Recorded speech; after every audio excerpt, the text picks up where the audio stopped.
తాకట్లో ఉన్న మీ బంగారాన్ని విడిపించి ఆ రోజు ఆన్లైన్ రేటుకి కొంటాం. Sharma gold company.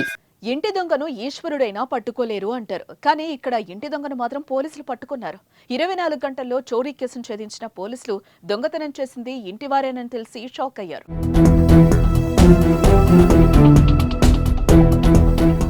గత 2 రోజుల క్రితం కరీంనగర్ జిల్లా హుజూరాబాద్ లో ప్రతాప రాఘవరెడ్డి వినోద ఇంట్లో జరిగిన దొంగతనం రాష్ట్ర వ్యాప్తంగా సంచలనం సృష్టించింది.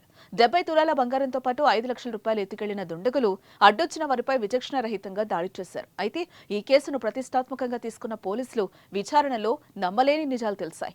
దొంగతనానికి పాల్పడింది ఇంటి మనుషులేనని తెలిసి షాక్ అయ్యారు.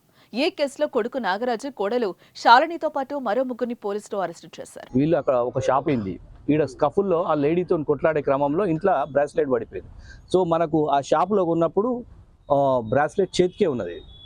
సో అది ఇది టాలీ అయిపోయింది. ప్లస్ గ్లౌజెస్ కొన్నారు. అది ఈవినింగ్ ఆ రోజు 23rd ఈవినింగ్ కొన్నారు అన్నమాట. సో దాని మీద మనం వర్కౌట్ చేసి మిగతా అంతా తీసినాం. వాడిని పిక్ చేసుకోవడంతోనే వెంటనే మనకు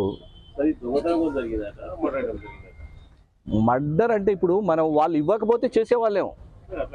ఓన్లీ పైసల గురించి అతను అందుబాటులో లేవు. ఆయన ఏం చేస్తున్నాడు, తప్పనిసరి పరిస్థితిలో ఇది చేస్తేనే మన అప్పులు తీరుతాయి అనేటువంటి కాన్సెప్ట్కి ఆయన వచ్చి వైఫ్ అండ్ హస్బెండ్ చేసినటువంటి కాన్స్పిరసీ ఆఫ్ ఇక్కడనే అందరూ ఒక దగ్గరనే జమ అయిన వల్ల ఇంకేడా ఇప్పుడు.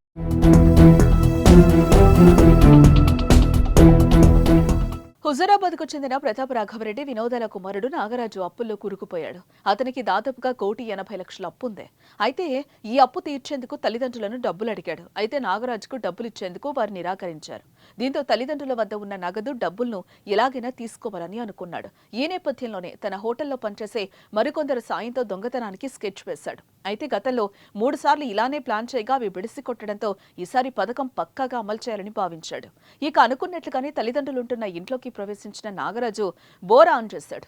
అయితే వాటర్ ట్యాంక్ ఓవర్ఫ్లో కావడంతో తల్లి వినోద బయటకొచ్చింది. అయితే అప్పటికే అక్కడ కాచుకుని ఉన్న నిందితులు ఆమెపై దాడి చేసి ఇంట్లోకి తీసుకెళ్లారు. ఆ తర్వాత రాఘవరెడ్డిపై కూడా కత్తులతో దాడి చేసి 70 తులాల బంగారం, 5 లక్షల నగదును ఎత్తుకెళ్లారు. ఇక బాధితుల ఫిర్యాదుతో కేసు నమోదు చేసుకున్న పోలీసులు దర్యాప్తు మొదలెట్టారు.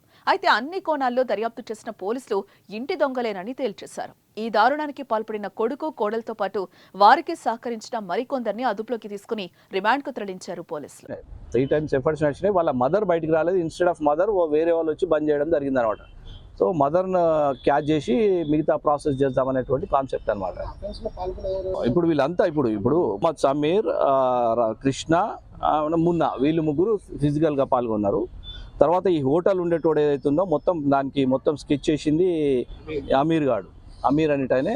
ఈయన మొత్తం స్కెచ్. తర్వాత దీన్ని ఎగ్జిక్యూట్ చేయడంలో చాలా మంచి పలు దొంగతనాల లోపల మంచి ఆరితేరున్నటువంటి సమీర్ అంటోని కలుపుకొని ఇది చేసినారు. సో మెయిన్ సమీర్ బాగా వీళ్ళందరి మీద దాడి చేసి అది చేసింది అనమాట. ఇంట్లోనే వాళ్ళు ఆల్రెడీ పైకి ఎక్కి వాళ్ళు అక్కడ కొంచెం మద్యం సేవించి ఉన్నారు. మోటార్ వేయడం జరిగింది. మోటార్ వేసి వాళ్ళ